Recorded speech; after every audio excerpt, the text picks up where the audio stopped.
The game starts with a clean table.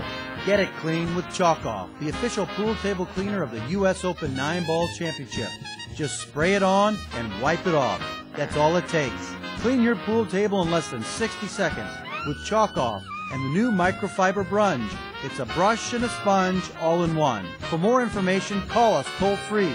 Visit chalkoff.com or call your local retailer and ask for it by name. That's Chalk Off, the complete pool table cleaner.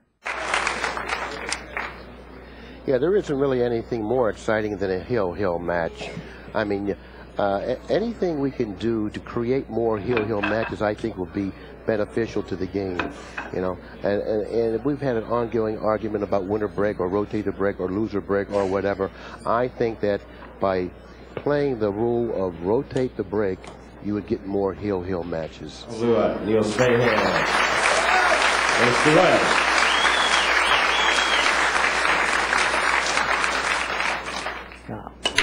And again, it didn't.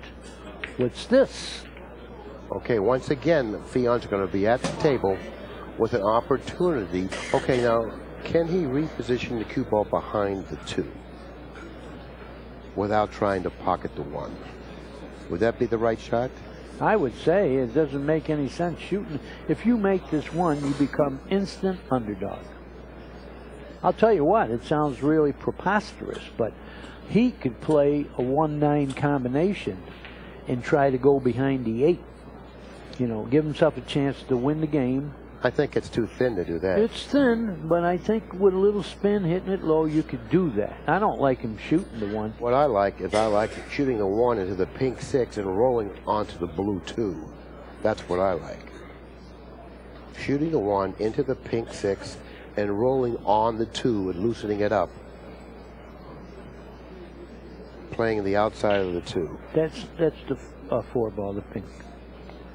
Okay, the pink 4. I know, but we understood what you're saying. And the reason we keep doing this, or at least Billy is right now, I've done it, the pink in snooker is the 6.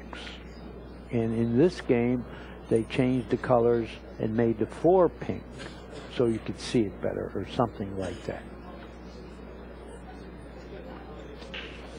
Well, this is why I like going into the 2. Loosening up to 2. I don't think he's doing that. And how about the 1 goes? Well, I didn't even think the 1 could go. Yeah. And he tried to go into the 2.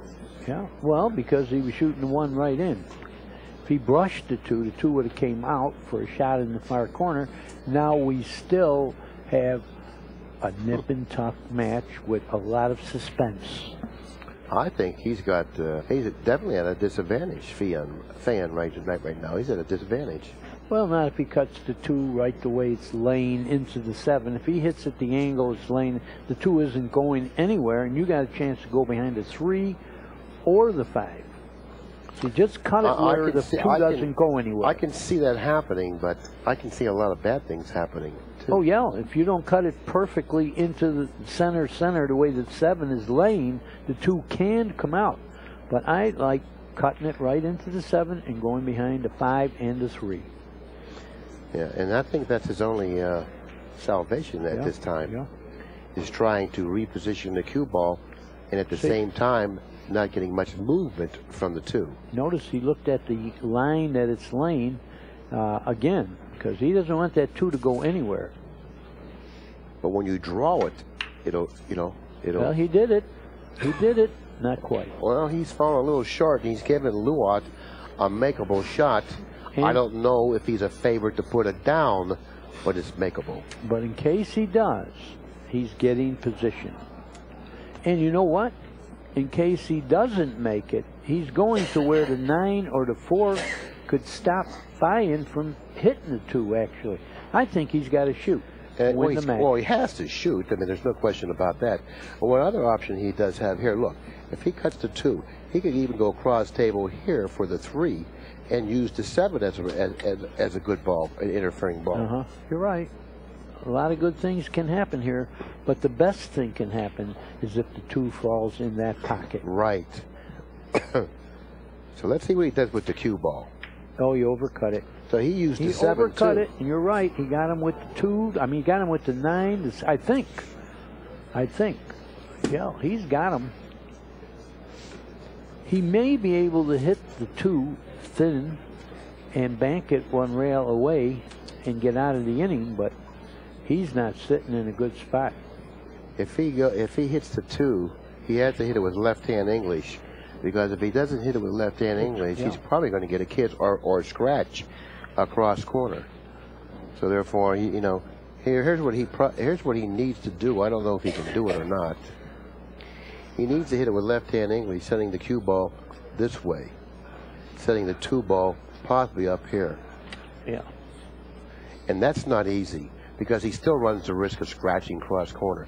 He's in a very difficult situation to negotiate.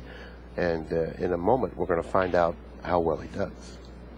I don't even know how much of the 2 ball he can hit, if any. Yeah, he might have to hit rail first and kick it away. That's what he did. Will he get him? Nope. What do you mean, nope? Yes. What do you mean, nope? Well, he hit the 9. I thought it was going to go by. Isn't this exciting? Safety. Now, once again, Luat has been confronted with situations not similar to this, but with kicking situations, and has shown us some really outstanding kicking skills.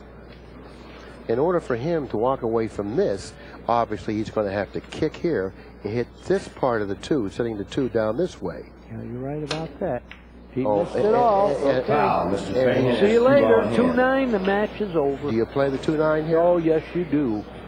Yes, you do. You play the 2-9 for, if he doesn't want to win. The 2-9 is a hanger. Placing the cue ball. Hanger. Yeah, placing the cue ball where you want it. Are you kidding? You shoot the 2 into the 9 here. That's what he's looking at. You know, the run is sitting pretty good, but the 2-9 gets it over with without all that work. I think he's shooting the 2-9, and no one's going to fault him. It's over. You know what I think? I shoot this and I draw it and I make the 2 in the other corner. I don't even think of playing safe. Well, I sure do. I shoot it and I draw it. I just shoot all it's worth. And I make the 2 and the 9. Okay. Or one of them and draw the cue ball back. Well, that's the way I play it. Well, you're from Pittsburgh and I'm from Buffalo, but it has nothing to do with the shot. What do you mean by that? Nothing. It didn't make no sense. I don't even know what it meant. Or maybe he's just following the cue ball behind the pink. No. If you do that, it's not a good idea. Just make the ball. Forget safes. That's all.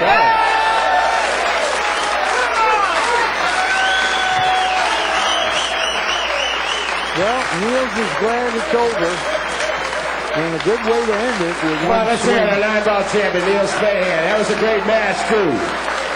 Runner-up Rodolfo Luat. And ladies and gentlemen, on behalf of Greg Sullivan, Mark Griffith, Chad Charlo, and the Diamond Billiard Product staff, we'd like to thank you very much for coming out to the Derby City Classic. This is number 9. It's in the books. Yippee! Well, you going down there give some money away. Mark Griffin, you got to come out here, give some money away. Tony's going to do a little interview with the winner, Niels, and I know that his heart is. Anyway, thank you very much. Stick around. We're going to do the awards presentation here in just a couple of minutes. We're going to turn it over to Tony Anagoni down on the floor with Rodolfo Luat and also the one more time, Niels Feijen. Come on, let's see Rodolfo Luat. That was a good one there. Thank you. City Classic, Niels Feijen. Danny, it's been a pleasure. Yeah, same here, Billy.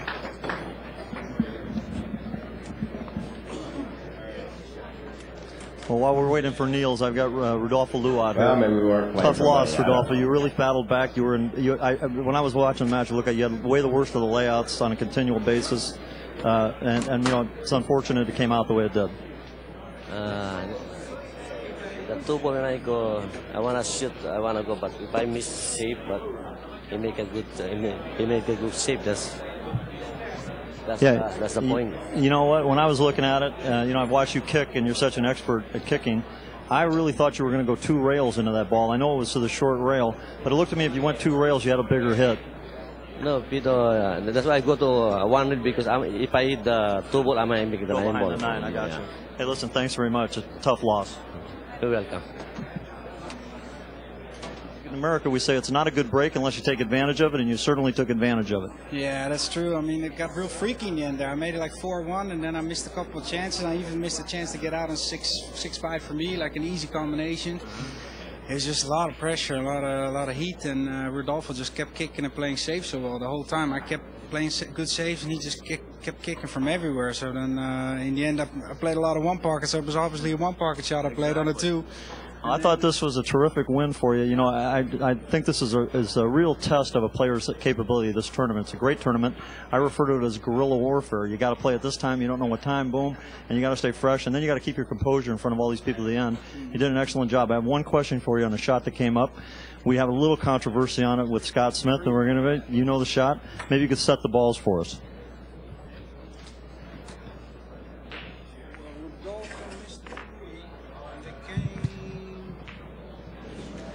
Did like that, and I started looking at the safety first because I didn't even realize they were frozen. Then I looked at them and they were froze, and then I asked Scott, like, what's the rule? Like, because we don't have that rule in Europe.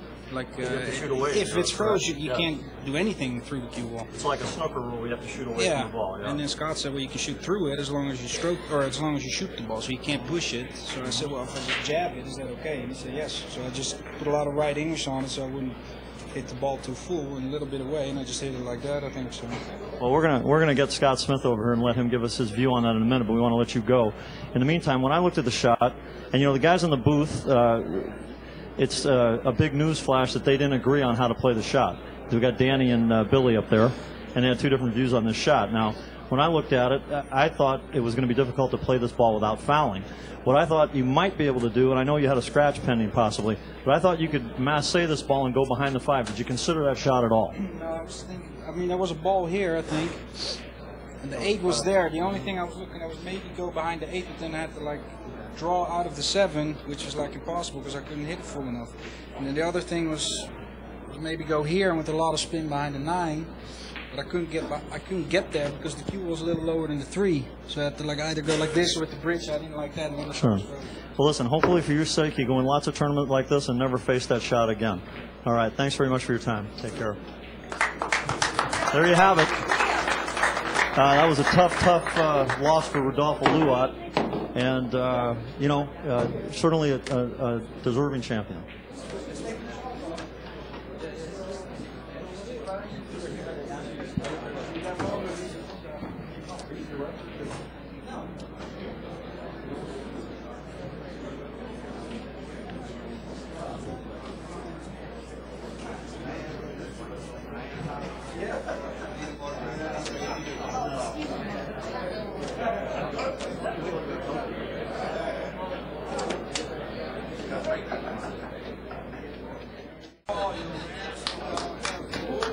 Okay, I'm here with Scott Smith, tournament director and master of ceremonies and referee extraordinaire. Yeah, that's right. Okay, yeah, and modest too.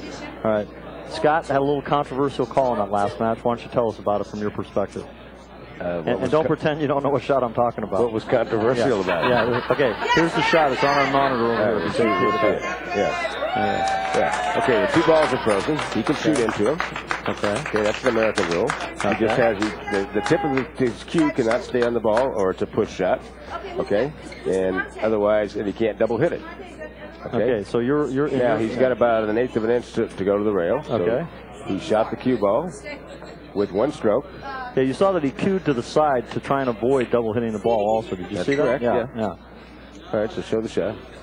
Okay, let's see if we can get the shot shown here. As long as the tip of his cue doesn't stay on the cue ball. Okay. And he gets to a rail. Okay, fine by me. From where I was sitting, and of course from the guys in the booth, we never miss a ball. It looked like a foul to me. But I'm going to look at this tape again, and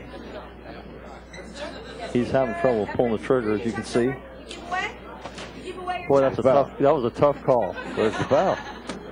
I can't call it. I can't call it. Next case. I think it was a tough call. I think that the appropriate call probably would have been in that spot to advise him to shoot away from the ball. Well, I can advise him that, but it's not my business to advise him. I'm sorry. I'm a referee, and I can't do any advising.